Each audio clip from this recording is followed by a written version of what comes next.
नमस्कार दोस्तों, मैं वी चतुर्वेदी आपका अपना biology teacher green world publication YouTube channel पर आप सभी मित्रों का स्वागत करता हूं।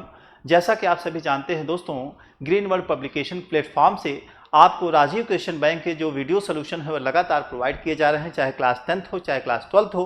क्लास 10th की जो टेस्ट सीरीज क्लास 10th की जो मटेरियल आपको लगातार मिल रहे हैं उसमें 7वां चैप्टर हम आप पढ़ रहे हैं और जो लॉन्ग आंसर टाइप के क्वेश्चन है उनके बारे में हम आप डिस्कस करने बढ़ रहे हैं। तो लॉन्ग आंसर क्वेश्चन को हम देखें, यानी दीर्घ उत्तरी। यहाँ देखिएगा, यहाँ लिख दिया गया है लघु, यहाँ परेशान ना होइएगा, दीर्घ उत्तरी का पोर्शन हम आप डिस्कस करने जा रहे हैं।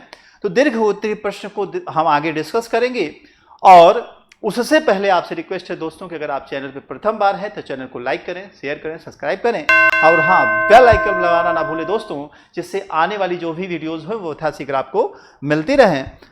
बढ़ते हैं क्वेश्चन की तरफ जो आपके लिए सेलेक्टिव है और एग्जाम के पॉइंट ऑफ व्यू से मोस्ट इंपॉर्टेंट क्वेश्चंस हैं। देखें मेरे बच्चों,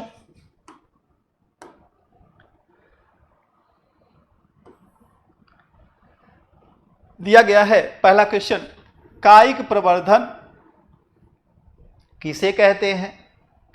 इसकी विधियों का उदाहरण सहित वर्णन करिए। कायिक जनन किसे कहते हैं? पौधों में इस विधियों से क्या लाभ? पौधों में कायिक जनन का वर्णन करें। तो ये देखिए यूपी बोर्ड 2022 में पूछा गया है क्वेश्चन है। क्वेश्चन को बदल करके या इसका कोई पोर्शन उठा करके आपसे प्रश्न भविष्य में पूछा जा सकता है। उसके लिए आपको तैयार रहना मेरे बच्चों, क्योंकि प्लांट में रिप्रोडक्शन कैसे होता है यही चीज इंडिकेट करता है। पौधों में कायिक जनन की बात करें तो पहला प्रश्न तो यही आपसे पूछ दिया कि कायिक प्रवर्धन है क्या। तो यहां देखिए, कायिक जनन वेजिटेटिव रिप्रोडक्शन, पौधे के किसी भी कायिक अंग जैसे पत्ता, तना, जड़ का उपयोग करके नया पौधा तैयार करने की विधि को ही कायिक जनन कहते हैं। हमने आपको बताया था कायिक को शब्द जो लिया गया है कायिक, वह काया से लिया गया है और काया का अर्थ होता है मेरे बच्चों शरीर। आप हिंदी में पढ़ते रहे होंगे। तो यह शरीर के सभी किसी भी भाग से नए पौधे के निर्माण की क्वालिटी रखता है। सिर्फ बीज जैसे जो स्ट्रक्चर हैं वह आवश्यक नहीं होते पौधे के निर्माण में, यानी बिना बीज के नए पौधे के बनाने के लिए अगर जो है जड़ और तना, पत्तियां, इस तरह की चीजें भाग लें और उनसे नया पौधा बन जाए तो इसी को हम कायिक जनन नाम देते हैं। ठीक है, वेजिटेटिव रिप्रोडक्शन नाम देते हैं। आप जानते हैं कि गन्ने की जो बुआई होती है आप ग्रामीण अंचल में देखे होंगे, इसी बेस पे होती है। गन्ने का छोटा सा पोर्शन जमीन में मिट्टी में डाल दिया जाता है और धीरे धीरे कुछ दिनों बाद उनकी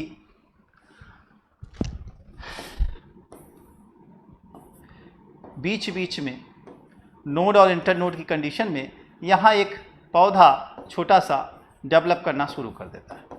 ठीक है, और ये चीज़ें आपको भविष्य में देखने को मिलेंगे भी।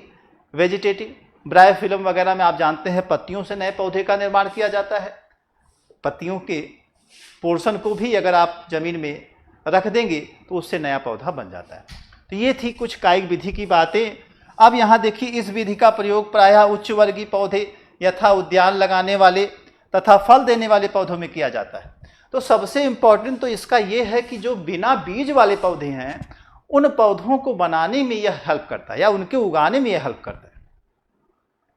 भाई बीज नहीं है, पौधों को निर्माण करना है, उनको उगाना है, उनकी वृद्धि देखनी है, तो बिना बीज के पौधे का निर्माण कैसे संभव है?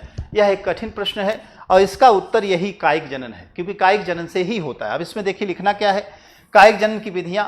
मेथड ऑफ वेजिटेटिव रिप्रोडक्शन, कायिक जनन पौधे के किसी भी विशेष अंगों का प्रयोग करके उपयोग में लाया जाता है जो कि निम्नलिखित हैं। अब इसमें आपको बढ़ना है और देखना है कि कौन कौन सी विधि इंप्लीमेंट कर दिया है इसने। चलिए, पहला जो पोर्शन है इन्होंने बताया है क्या, पत्तियों के द्वारा, बाय लीव्स, पत्तियों के द्वारा, बाय लीव्स। आपको अभी हमने बताया ब्रायोफिल्म। ब्रायोफिल्म जो पौधा होता है उसकी जो पत्तियां होती हैं उसको आप अजूबा के नाम से भी जानते हैं और उनके हर एक पत्ती के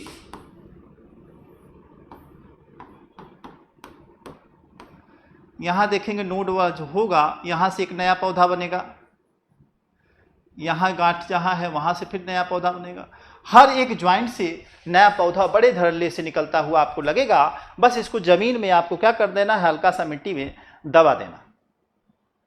तो ब्रायोफिल्म एक अजूबा कहलाता है, तो उसके लिए यही रीज़न है कि इसके पत्तियों से नए पौधे का निर्माण हो जाता है। देखिएगा, कुछ पौधों की पत्तियों के किनारे पर बहुत सी कलिकाएं निकलती हैं। अनुकूल प्रसावों में कलिकाएं वृद्धि करके पूर्ण विकसित होकर के नया पौधा बना लेती हैं, और इस तरह की जो वृद्धि है उसी को हम पत्तियों के द्वारा कायिक जनन की बात कहते हैं। क्लियर है?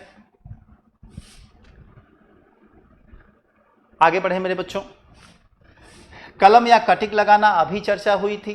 गन्ना हुआ, गुलाब हुआ, इस तरह के जो पौधे हैं उनके छोटे छोटे टुकड़े स्टेम के कर दिए जाते हैं तने के, और उसको ज़मीन में गाड़ दिया जाता है, जिससे नया पौधा बन जाता है। देखिए, इस विधि में कलम को नाम मिट्टी में लगाते हैं, इसमें जड़ें निकलती हैं और बाद में वृद्धि करके नया पौधा बन जाता है। इस विधि का उपयोग गुलाब, गन्ना और बेगोनिविलिया या अनानास में किया जाता है। याद रखेंगे, बोगेनवेलिया, यह प्रश्न आपसे पूछा गया है किस तरह से वेजिटेटिव रिप्रोडक्शन होता है, तो याद रखेंगे इसमें कलम के द्वारा वेजिटेटिव प्रोपगेशन पाया जाता है। ठीक है, कायिक जनन की बात हो रही थी। कायिक जनन कैसा है? इसमें कलम लगाना एक कायिक जनन है, और बोगेनेलिया जो है उस पर यह इंपॉर्टेंट रखता है। दाब लगाना या लेयरिंग करना, इस विधि में पौधे की किसी शाखा को झुकाकर नम मिट्टी में दबा दिया जाता है, और कुछ समय बाद इसमें जड़ें निकल आती हैं। इसके बाद नया पौधा बन जाता है।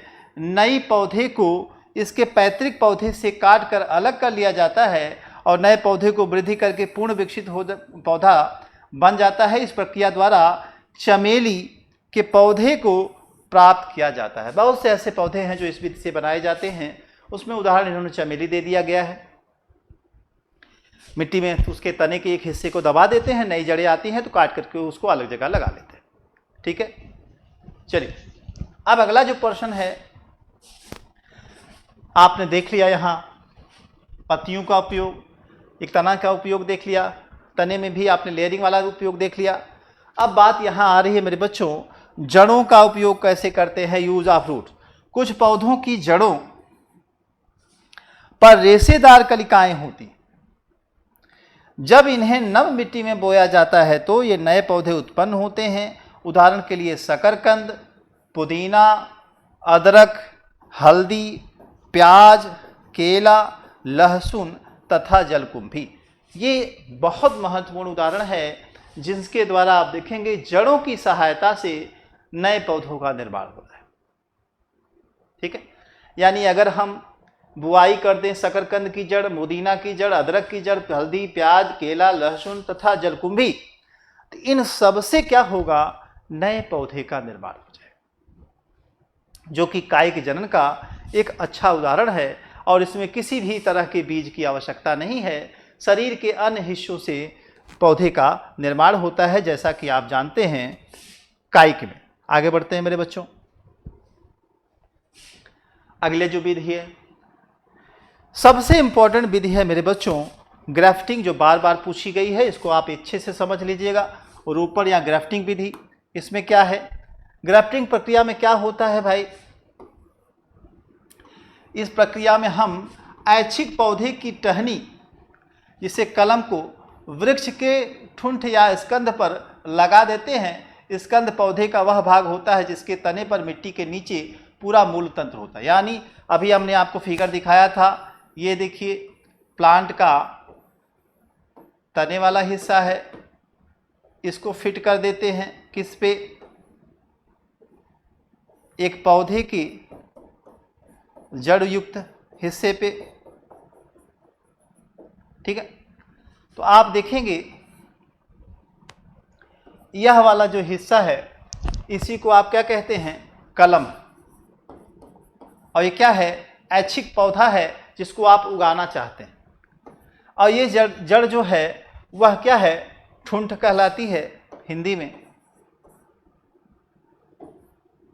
या इसी को स्कंध नाम भी देते हैं। ठीक है, ये जो है नॉर्मल पौधा किसी का हो, लेकिन जो जिस पौधे को आप उगाना चाहते हैं वो वाला ऊपर होगा, नीचे जड़ वाला हिस्सा होगा। इसके चारों तरफ ऐसे लपेट करके रस्सी और मोम वगैरह लगा करके पैक कर दिया जाता है, बाद में ये जुड़ जाता है, ठीक है। और फिर नया पौधा बन जाता है और वह न्यूट्रिशन मिट्टी से लेकर के नया उत्पादन देने लगता है। देखिए, स्कंद कलम को पोषण प्रदान करता है, यानी ये क्या करता है, इसको पोषण देता है। इस विधि को अपनाने से हम ऐच्छिक गुणों वाले पौधे तथा फल प्राप्त कर सकते हैं। आम की विभिन्न किस्में रोपण विधि द्वारा ही उगाई जाती हैं। तो आम सबसे अच्छा उदाहरण है मेरे बच्चों। जब भी आप मार्केट में आम का कोई पौधा खरीदने जाएं लगाने के लिए, तो उसे ध्यान से देखें, उनके दो पौधों को ऐसे जोड़ा गया होता है, रस्सी बंधी हुई आपको दिखाई देगी मेरे बच्चों, और उसमें होता क्या है, ग्राफ्टिंग के माध्यम से ही उसको बनाया गया होता है। तो पौधों में कायिक जनन कितना इंपॉर्टेंट है आप समझ सकते हैं। और आपसे पूछ भी रहा है क्या, कायिक जनन से लाभ और हानि बताइए। तो लाभ देखिए, कायिक जनन द्वारा तैयार पौधे से में बीज से उगाए जाने वाले पौधों की अपेक्षा फूल तथा फल जल्दी लगते हैं। इसी नाते ग्राफ्टिंग से मैंगो बनाया जाता है, जल्दी लग जाते हैं फूल भी और फल भी। अब देखिए हानि, कायिक जनन से प्राप्त पौधे पैतृक पौधे के समान होते हैं। इनमें वातावरण के अनुकूल होने की क्षमता कम होती है, ठीक है। यानी ये मातृ पौधे के समान होते हैं और इनके अनुकूलन की जो क्षमता है वो थोड़ा सा कम है, यही इनकी कमजोरी है। बाकी पौधों में फल और पुष्प जल्दी आ जाते हैं, ये इनकी अच्छाई है। महत्व, लाभ और हानियां दोनों यहाँ दिया है। और सबसे बड़ा जो लाभ है मेरे बच्चों वह यह है कि कायिक जनन से आप बिना बीज के पौधों का निर्माण कर सकते हैं, या कहते पौधों को उगा सकते हैं, ठीक है। उम्मीद है क्लियर हुआ होगा आपको।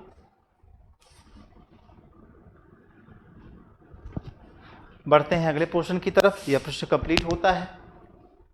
अगला प्रश्न है, मनुष्य के नर जनन तंत्र का वर्णन करिए। मेल रिप्रोडक्टिव ऑर्गन आपको बताना है शॉर्ट में, ठीक है। आपको हमने यहाँ हिंदी इंग्लिश दोनों वर्जन ले लिया है ताकि आप अच्छे से समझ सकें। देख लीजिए मेरे बच्चों, ठीक है। देखिए, यहाँ ब्लैडर दिया गया है, यहाँ शुक्राणु नलिका है, फिर मूत्र नलिका यहाँ दिया गया है, फिर शिश्न दिया गया है, विषण टेस्टिस जो मेन आर्गन है, और यह पाउच विषण कोश कहलाता है। हिंदी में देख लीजिए, इधर गुदा वाला हिस्सा दिया गया है। यहाँ देखिए, यही गुदा हुआ हिस्सा, गुदा का हिस्सा एनस कहला रहा है, जहाँ इकट्ठा होता है स्क्रिटा या कह दें त्यज पदार्थ, उसी को रेक्टम कहते हैं। यहाँ देखिए दिया गया है इजैकुलेटरी डक्ट, यहाँ दिया गया है सेमिनल वेस्किल, यहाँ है bladder, pubic symphysis, prostate gland, corpus, spongiosum, urethra बीच में है मेरे बच्चों, फोर स्किन, ये बाहर की तरफ स्किन, पेनिस ग्लैंड्स है, यूरेथ्रल ओपनिंग है या मेटस कहते हैं। नाम देखा, आप काम देखिए। ब्लैडर में क्या होता है, यूरिनरी ब्लैडर है, यूरिन को इकट्ठा किया जाता है, और फिर जब इच्छा होती है यूरिन त्याग की तो इस रास्ते यूरिन बॉडी से बाहर जाता है। आगे देखिए, प्यूबिक सिम्फेसिस, ये तो एक नॉर्मल स्थान है, उससे ज़्यादा आप देखिए ग्लैंड इंपॉर्टेंट है। प्रोस्टेट ग्लैंड होती है यहाँ किनारे, जो सीमेन के एक हिस्से में अपना सिक्रेशन छोड़ती है। यानी स्पर्म के साथ सीमेन जब बनता है तो आप जानते हैं कि स्पर्म सीमेन में अंतर क्या है। स्पर्म में सिर्फ जो है शुक्राणु होता है, और उसके साथ जो तरल पदार्थ भरा जाता है वो प्रोस्टेट और अन्य ग्लैंड के द्वारा, 3 ग्लैंड्स होती हैं, तो उनसे सिक्रीशन के थ्रू इसमें डाला जाता है। आगे देखिएगा, ये जो कोटर जैसे स्ट्रक्चर है जिसमें ब्लड भर जाता है और रिप्रोडक्टिव बिहेवियर के लिए इंपॉर्टेंट रोल प्ले करता है, तो ये कार्पस स्पोरेंजियस कहलाता है। और वहीं यूरेथ्रा होता है जो बीच में, जो कि यूरिन हो या आप देखेंगे शुक्राणु हो, मूत्र या शुक्राणु, उसको शरीर से बाहर निकालने का काम करता है। इसके आउटर स्किन को हम फोर स्किन के नाम देते हैं। पेनिस ग्लैंड्स होता है यह वाला हिस्सा, फिर यूरेथ्रल ओपनिंग होती है, यहाँ आप देखेंगे जहाँ से कि यूरिन हो या फिर आप देखेंगे शुक्राणु है उसका निकलना होता है। ये मेन आर्गन है टेस्टिस, जो कि स्क्रोटम नामक थैले में बंद होता है। इसमें एपिडायमिस और वास डिफेंस दो होते हैं जिसके थ्रू स्पर्म बनता है और बन करके आगे बढ़ करके यहाँ मेरे बच्चों इकट्ठा रहता है, जिसको सेमिनल वेसिकल कहते हैं। और जब ही यह इजैकुलेटरी डक्ट में ट्रांसफ़र हो जाता है, छोड़ दिया जाता है, तो इजैकुलेटरी डक्ट के थ्रू यह बॉडी से इधर देखेंगे यूरेथ्रा के थ्रू आगे की तरफ बढ़ जाता है और रिप्रोडक्टिव बिहेवियर को अंजाम देता है, प्रजनन को अंजाम देता है, यानी शुक्राणु डिस्चार्ज हो जाता है। तो इस तरह से यह मेल रिप्रोडक्टिव आर्गन की बात हो गई। यहाँ देख लीजिएगा, मनुष्य में नर जननांग विषण टेस्टिस आते हैं जो जोड़े में रहते हैं और मांसल थैले जिसे स्क्रोटम कहते हैं के अंदर स्थित होते हैं। दोनों विषणों से एक सक्रिय नलिका निकलती है जो बड़ी नलिका मूत्रवाहिनी या यूरेथ्रा में खुलती है। देखेंगे दोनों से निकलती है या यूरेथ्रा में खुलती है।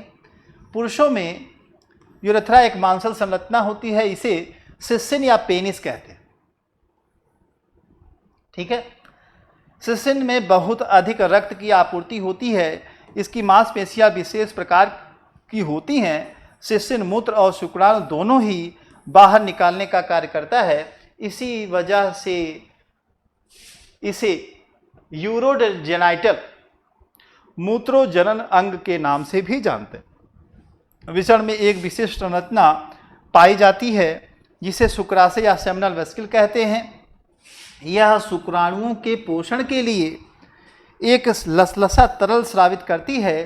साथ ही साथ शुक्राणु शिश्न द्वारा मादा जनन अंग में छोड़े जाते हैं। नर जनन तंत्र पुरुषों में 13 से 14 वर्ष की उम्र में क्रियाशील हो जाते हैं। तो मेल रिप्रोडक्टिव आर्गन जो है 13 से 14 साल में एक्टिव हो जाता है ना। और जो सीमेन है उसमें स्पर्म और कुछ लिक्विड होते हैं ग्लैंड्स के, वह एक साथ मिलकर के सीमेन बनाते हैं, उनका सिक्रेशन होता है और male reproductive organ female reproductive organ में डिस्चार्ज करता है सीमेन को। और इसी को आप निषेचन के बेसिस, इसी को आप जो है आप रिप्रोडक्टिव बिहेवियर के बेसिस पे जानते हैं। ठीक है, और यहाँ जो फर्टिलाइजेशन है मेरे बच्चों ह्यूमन बॉडी में, वह इंटरनल यानी शरीर के अंदर होता है। तो इंटरनल फर्टिलाइजेशन भी पाया जाता है। उम्मीद है इसमें आपको समझ में आया होगा। देख लीजिए मेरे बच्चों, क्लियर है?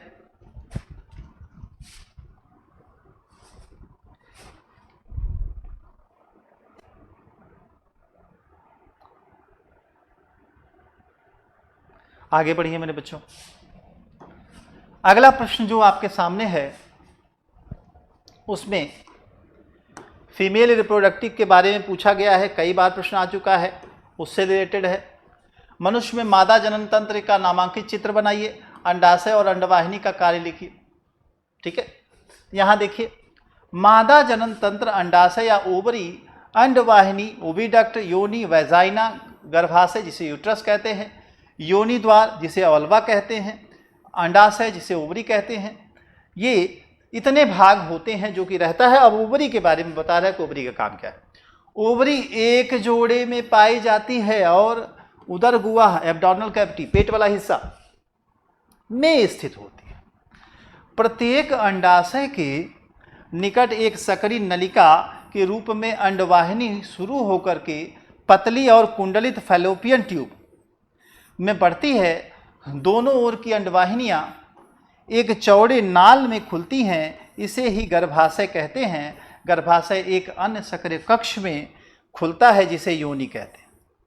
यह एक सक्रिय छिद्र योनि द्वार द्वारा बाहर खुलती है। उत्सर्जन नलिका मूत्रवाहिनी एक तो स्वतंत्र छिद्र द्वारा बाहर खुलती, यानी इसमें भी आप देखेंगे दोनों जनन तंत्र और मूत्र तंत्र दोनों जो है एक तरह से मिला है। इसी वजह से यूरोजेनाइटल आर्गन कहते हैं। फीमेल बॉडी हो या मेल बॉडी हो, दोनों में चीजें आपको देखने को मिलेंगी। ठीक है, तो इसे देख लीजिएगा।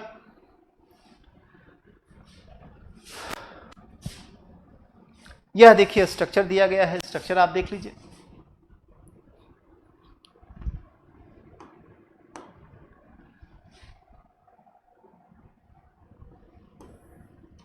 देखिएगा, ये देखिए मेरे बच्चों गर्भाशय वाला हिस्सा है ये वाला। यहाँ ओवरी या अंडाशय है जहाँ से एग का निर्माण होगा। ये देखेंगे एंडोमेट्रियम, यहाँ 3 लेयरिंग होती है जिसमें से एक का एंडोमेट्रियम नाम है। सर्विक्स कहते हैं, जहाँ पतला वाला हिस्सा आ जाता है सर्विक्स कहलाता है। यह योनि वाला हिस्सा है, बाद में यही हिस्सा आगे चल के खुलता है बाहर की तरफ एक्सटर्नली। ये कुछ हिस्से हैं। अब इनको थोड़ा सा समझते हैं कि वर्क इनका कैसे होता है। एक्चुअली फीमेल बॉडी में स्पर्म इस रास्ते डिस्चार्ज हो जाता है। जब यहाँ स्पर्म पहुँचता है तो यही स्पर्म मेरे बच्चों ऐसे ऊपर चढ़ते हुए आगे की तरफ बढ़ता है यूट्रस से, और यह हिस्सा है फैलोपियन ट्यूब का, जहाँ की अंडाशय से एग जो है डिस्चार्ज होकर के यहाँ स्थित होता है। ये देखिए एग यहाँ है, क्या है, इसी को आप अंड कोशिका नाम देते हैं। ये यहाँ स्थित हो जाता है। अब यहाँ से स्पर्म गया, यहाँ से एग पहुँचा है फैलोपियन ट्यूब में, और दोनों का आपस में मिलना होता है, फ्यूजन होता है, और इसी को आप निषेचन नाम या फर्टिलाइजेशन नाम देते हैं। यहाँ तक क्लियर हुआ। अब जब फर्टिलाइजेशन हो चुका होता है मेरे बच्चों, तो फर्टिलाइज जो एग है वो आ करके यहाँ जो यूट्रस वाला भाग है वहाँ एडजस्ट होता है। यहाँ आकर के जब ये सिचुएटेड होगा मेरे बच्चों, तो आप देखेंगे जो ये गर्भाशय की वाल है इसमें कुछ पोर्शन इसका धंस जाएगा।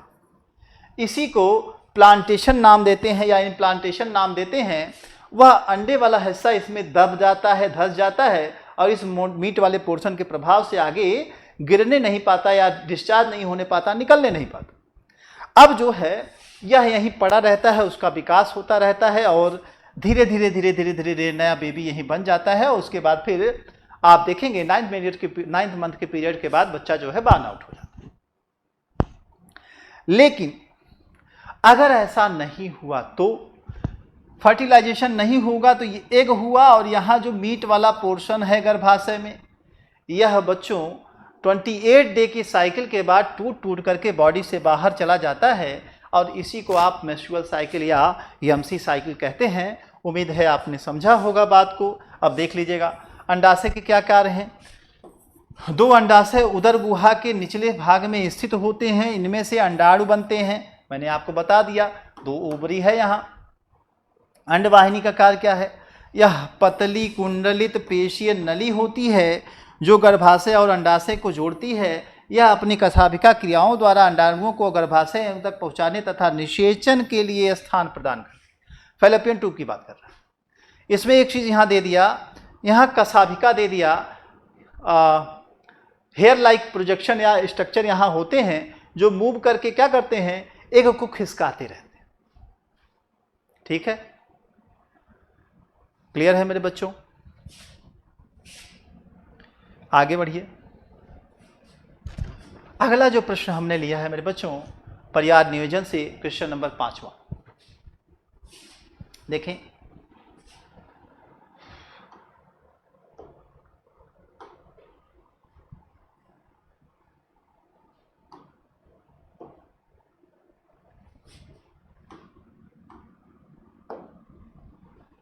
पर्याय नियोजन से आप क्या समझते हैं? पर्याय नियोजन से विभिन्न विधियों का वर्णन करिए, पर्याय नियोजन परिभाषित करिए। साथ ही साथ दिया गया है 2 स्थायी विधियों के बारे में बताइए, पर्याय नियोजन की स्थायी विधियां कौन सी हैं। बात आती है पर्याय नियोजन। पर्याय नियोजन से बस इतना सा मतलब है मेरे बच्चों कि आपके पास जो परिवार हो वह एक निश्चित संख्या में हो, जिसका आप भरण पोषण अच्छे से कर सकें। ऐसा ना हो कि ढेर सारे वैरायटी हों, ढेर सारे बच्चे हों आपके पास, और किसी का भी जो आप भरण पोषण है वही करने में असमर्थ हैं। प्राथमिक ज़रूरतों के साथ मेरे बच्चों सेकेंडरी ज़रूरतें भी होती हैं, शिक्षा है, उनको अवसर प्रदान करना है, वो सारी चीज़ें हो सके। आज की स्थिति ये है कि भारत का प्रथम स्थान हो गया है जनसंख्या की दृष्टि से विश्व में, जबकि अगर हम ज़मीनी की बात करें, भूमि की बात करें, तो भूमि की बेसिस पे भारत के पास विश्व की 7वीं ज़मीन का पोर्शन है। तो ज़मीन हमारे पास 7वीं, लेकिन जनसंख्या कितनी, नंबर 1 पे, तो हमारे साथ तो समस्या है ही। हम चीन को भी पीछे छोड़ चुके हैं, जबकि चीन एक अच्छा क्षेत्र ऑक्युपाई किए हुए है। जनसंख्या के दृष्टि से हम क्या हैं, नंबर 1 पे आ चुके हैं। तो कहीं ना कहीं हमें पर्याय नियोजन के ध्यान रखते हुए इस चीज़ों को ध्यान रखना है। आपके सिलेबस में 2 उद्देश्य है, क्या आप अपनी फैमिली प्लानिंग कर सकें, साथ ही साथ आप जो है यह माइंड सेटअप किस तरह से है इसको भी समझ सके। देखिए, परिवार नियोजन या परिवार कल्याण, फैमिली प्लानिंग क्या है भाई? परिवार कल्याण का मुख्य उद्देश्य जन्म दर कम करना है। जब परिवार में सीमित 2 से 3 बच्चे होते हैं तो कल्याणकारी जो योजनाएं हैं वो भली प्रकार से बनाया जाता है। ठीक है, एक गार्जियन के रूप में आप भी सारी व्यवस्थाएं बच्चे को दे पाएंगे। परिवार में बच्चों को पेट भरना, अच्छा भोजन, तन ढकने के लिए अच्छा वस्त्र, उचित शिक्षा मेरे बच्चों और स्वास्थ्य की अच्छी देखभाल आसानी से की जा सकती है। यह जब आप प्लानिंग करके होगा, फैमिली प्लानिंग रहेगी, बच्चे आपके पास कम रहेंगे तो उनकी ज़रूरतें आसानी से आप पूरी कर सकते हैं या कोई भी फैमिली पूरी कर सकती है। इसमें परिवार का कल्याण होगा। परिवार सीमित रखने के उपाय 2 भागों में बांटा गया है। परिवार को सीमित करने के उपायों में एक तो है अस्थायी, जो स्थायी नहीं है, टेम्परोरी कह सकते हैं, और दूसरा है क्या? स्थायी। अब बात करेंगे मेरे बच्चों किसकी? अस्थायी की। पहला ही दिया है आत्मसंयम या सेल्फ कंट्रोल। आत्मसंयम या सेल्फ कंट्रोल या क्या है भाई? पुरुषों का स्त्री के साथ केवल सुरक्षित काल में ही लैंगिक संपर्क हो, शेष दिनों में यह न हो, इस बात का ध्यान रखा जाए। ठीक है, अब यह सुरक्षित पीरियड या सुरक्षित काल है क्या मेरे बच्चों? फीमेल की जो मैक्सुअल साइकिल है, 28 डे की जो साइकिल है, उसमें जब अंडोत्सर्ग हो रहा है यानी एग डिस्चार्ज हो रहा है, मान लीजिए 7वें दिन डिस्चार्ज हुआ एग, ठीक है, या 28 डे का ही मान लीजिए 28 डे पे स्टार्ट होता है एग, तो मेरे बच्चों इसके 7 डे आगे और 7 डे पीछे, यह क्या है? थोड़ा सा असुरक्षित होता है क्योंकि इस दौरान एग उपस्थित होता है और फर्टिलाइजेशन होने की संभावनाएं बढ़ जाती हैं। तब इसके 7 दिन पहले और 7 दिन बाद को छोड़ करके जो बचा हुआ समय है वो इस तरह से मान लीजिए क्या है? सुरक्षित काल है। इसमें रिप्रोडक्शन की संभावनाएं घट जाती हैं, लेकिन ध्यान रखिएगा संभावनाएं घटती हैं, समाप्त नहीं होती हैं। संभव है कि रिप्रोडक्शन हो सके, ऐसा नहीं कि नहीं संभव है। तो बहुत अच्छी विधि ये नहीं है और इससे बहुत कंट्रोल नहीं हो सकता। तो और विधियों की भी बात इसमें हम आप करेंगे, परिवार नियोजन की। आगे बढ़ते हैं मेरे बच्चों। अगला जो पोर्शन है देखिएगा, दिया है लूप। अस्पतालों में परिवार कल्याण विभाग के द्वारा स्त्रियों को लूप लगाने की व्यवस्था की गई है। इसके लगवाने के बाद गर्भाशय में गर्भधारण की बात जो होती है वो समाप्त हो जाती है ना। लूप लगता है, एक लूप लाइक स्ट्रक्चर का एक डिवाइस है जो कि फीमेल बॉडी में फिट किया जाता है, जिससे स्पर्म एंटर नहीं कर पाता और बच्चों का बार्न आउट होना एक लिमिटेड हो जाता है, प्लानिंग हो सकती है। वहीं देखिए दूसरा है कंडोम।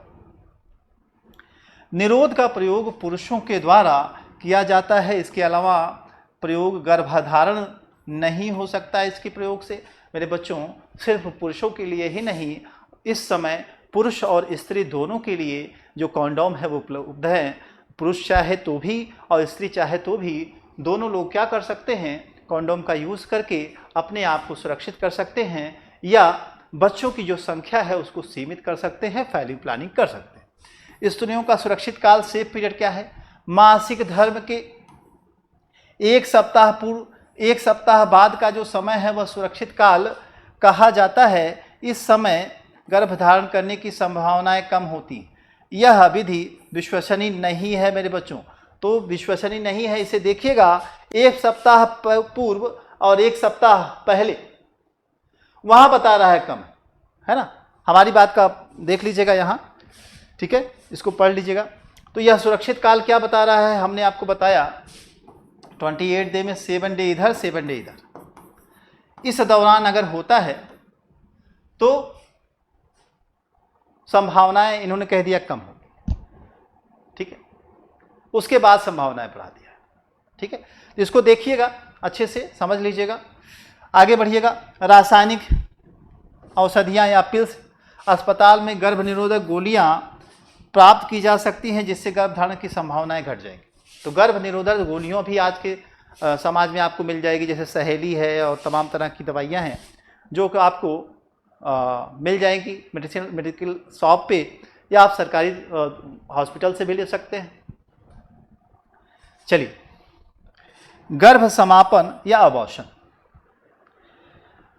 अनावश्यक बच्चे के लिए अस्पताल जाकर लेडी डॉक्टर की सलाह से गर्भ समापन कराया जा सकता है। किसी अप्रशिक्षित अकुशल स्त्री द्वारा गर्भ समापन नहीं कराना चाहिए, जिससे महिला के जीवन को खतरा हो। तो अबॉर्शन भी एक विधि है जिससे आप बच्चे को, अनवांटेड चाइल्ड को हटा सकते हैं। लेकिन मेरे बच्चों, सबसे अच्छा है कि आप दवा या उस तरह की चीज़ों का उपयोग करिए, कॉन्डम वगैरह का यूज़ करिए, और बच्चे जो है जितनी संख्या आपने प्लान किया है उतने बच्चे आपके पास हो। ठीक है, आपकी क्लासेस में ये चीज़ें नहीं मिलती हैं आपको, या इस प्लेटफॉर्म से मैं बता पा रहा हूँ ताकि आप एक अच्छे भविष्य का मेरे बच्चों निर्माण करें। आपके पास ऐसे बच्चे हों, आपका भविष्य हो जिससे आप पे भी गर्व हो, आप खुद पे गर्व कर सके कि हाँ हमने कुछ ऐसा किया। एक बच्चा हो लेकिन ऐसा हो जिससे कि आप देखें तो आप में यह फील हो कि हाँ इसको हमने एक अच्छा दिशा निर्देश दिया, अच्छा डायरेक्शन में दे सका। अब स्थायी विधियों की बात करें, परमानेंट विधियाँ वो तो अस्थायी थी, उसमें बीच में बच्चों को आप बुला सकते थे, यानी मतलब बच्चे बार्न आउट कर सकते थे। लेकिन यहाँ देखिए, स्थायी विधियों में यह एक बार हो गया तो फिर ऐसा नहीं होगा, यानी बच्चे बार्न आउट नहीं होंगे। पुरुषों का ऑपरेशन वेक्टेटॉमी होता है, याद रखिएगा, पूछा जाता है वेक्टेटॉमी और ट्यूबेटॉमी बहुत इंपॉर्टेंट है। तो पुरुषों में क्या होता है, वेस्केटॉमी होता है, और महिलाओं में क्या होता है, ट्यूबेटॉमी होता है। इसमें होगा क्या, देखिएगा, शुक्र नलिका का यह बहुत ही साधारण ऑपरेशन है, इसमें किसी प्रकार का भय नहीं है। ये बताने से ज़्यादा जानिएगा कि जो शुक्र नलिका है उसी को काट करके बांध दिया जाता है। आपसे पूछा जाता है क्या बांधा जाता है, तो शुक्र नलिका को ही बांध दिया जाता है काट करके, जिसको वेक्टेटॉमी कहते हैं पुरुषों में, जिससे स्पर्म डिस्चार्ज होना रुक जाता है। और होता क्या है, फर्टिलाइजेशन की एक्टिविटीज़ नहीं होती। आगे महिला का ऑपरेशन जिसे ट्यूबेटॉमी कहते हैं, इसमें क्या होता है, अंड नलिका का यह ऑपरेशन साधारण होता है। इसमें घाव पूरा होने की अवधि में सावधानी आपको बरतनी होती है। इसमें क्या होता है, इसमें भी आप देखेंगे अंड नलिका को काट करके बांधा जाता है, जिससे अंडोत्सर्ग वाली जो प्रक्रिया है वह रुक जाती है। तो वेक्टेटॉमी, ट्यूबेटॉमी परमानेंट इलाज है, इसको कर लेने के बाद बच्चा आपको भविष्य में नहीं होगा। ठीक है, तो उम्मीद है ये क्लियर होगा। इंपॉर्टेंट प्रश्न था मेरे बच्चों। इसी के साथ मेरे बच्चों यह जो चैप्टर है लॉन्ग क्वेश्चंस को कवर करते हुए समाप्त होता है। ठीक है, अब आपको नेक्स्ट चैप्टर के साथ हम मिलेंगे, चैप्टर नंबर 8वां, और इसको आप अच्छे से देख लीजिएगा, अच्छे से पढ़िएगा मेरे बच्चों। और जो इसमें हमने बताया है आपको अच्छे से समझाने का प्रयास किया है, लेकिन अगर कहीं भी आपको लगता है कि कुछ कमियां हैं या कुछ आप पूछना चाहते हैं तो ज़रूर आप कमेंट सेक्शन में कमेंट करें। मिलेंगे नेक्स्ट वीडियो में।